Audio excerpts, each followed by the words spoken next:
All right, today I'm talking about measuring and weighing and tracking and all of the things that when you struggle with an eating disorder that you tend to do. When I first started my recovery, my very last attempt at recovery, I thought, okay, I'm going to look for help, and I didn't really know where to start. And usually in the past, I'd always have a dietitian.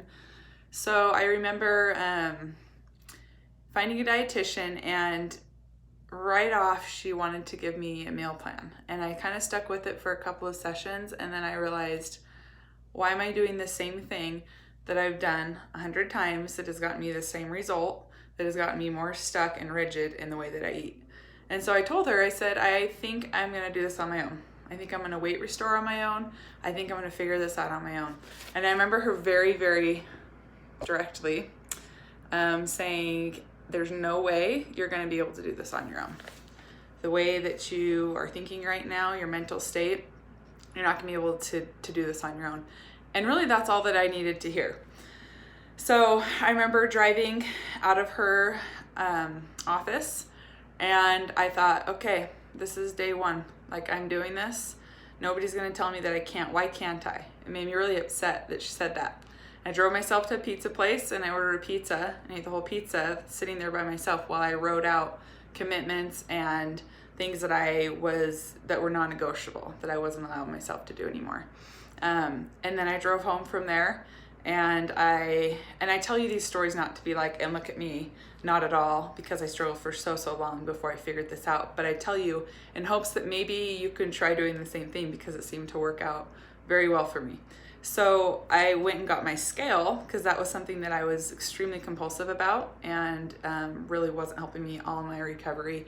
I would use it as like, well, I want to make sure I don't drop too low, or I want to make sure I'm not gaining too fast. And the truth is, you really don't need a scale in recovery. If you're eating unrestrictedly, there's really no need at all for a scale, or for your dietitian necessarily to weigh you at all.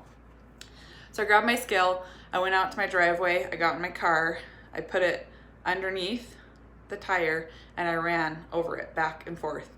It was stubborn. It took like 4 or 5 times of me driving back and forth before the dang thing finally cracked, and it was just destroyed.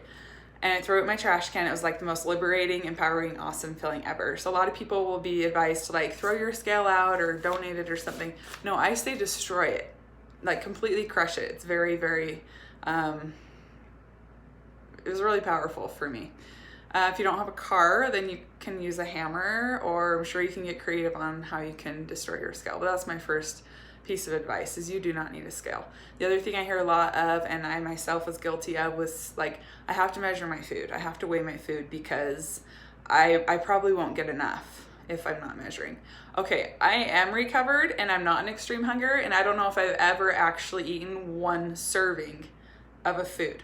Like, one serving of a food does nothing for me. It's always more than a serving. I can guarantee you that. I can't think of one single thing that I eat that's probably less than one serving. It's always going to be more. So if you're in recovery and you're in extreme hunger, whether you're feeling mentally hungry or you're physically hungry, you don't need to weigh your food. I felt like the greatest accomplishment for me was at the end of the day if I got like the grams of rice just perfectly measured and everything lined up just right. That was like me, I don't know, like achieving some great reward, which is really sad to think about now, because that was just so much wasted mental space on things that didn't matter. Nobody cared how many grams of rice I was eating a day. I know my body wanted a lot more than that, but I told myself, oh, okay, this is the amount that I'm going to give myself, and this is recovery. That's not recovery. If you're weighing and measuring your food, you're not going to get yourself to full recovery. It might keep you from being hospitalized, or you might think, well, this is better than not eating at all. Or some people will say, well, if I don't measure my food, then I'm just going to go crazy and like I don't know when to stop. So by doing all of those things, when you do the act of weighing your food, basically what you're telling your body is, I don't trust you. You don't know how to take care of me. You don't know what I need to thrive. I need to measure and I need to weigh.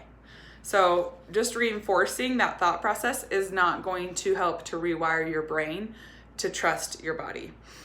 Something that comes to mind as I'm talking about this is just recently I heard a couple of girls talking about like their smartwatch or their Fitbit, and they're talking about how many calories that they were burning in an exercise class.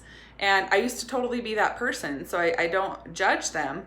But as I was listening, I wanted to so badly just be like, so what does that mean? Does that mean now like you're going to tell your body what it's supposed to eat or what it can eat? Like your body wasn't going to already know that it should, respond accordingly to that.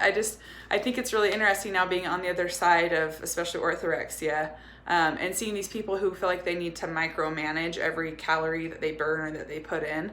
It's super nice when you can let go of all of that and just let your body take over.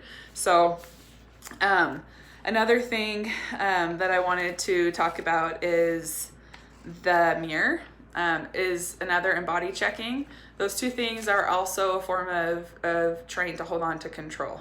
So body checking for me was a big issue, and to stop doing it, I actually implemented the 5-second rule, 5, 4, 3, 2, 1, stop it. And it was tempting. It was really hard. Like any compulsive behavior, when you stop it initially, that your anxiety skyrockets and it feels unbearable and it's awful, and you feel like depending on what kind of anxiety, you feel like something bad's going to happen, you feel like a failure, you feel like everything's falling out of control. Super normal feelings to have. So when you experience those feelings as you're stopping these compulsions, embrace them and welcome them and be like, okay, it sounds like I'm doing what I'm supposed to be doing then, because my anxiety is through the roof.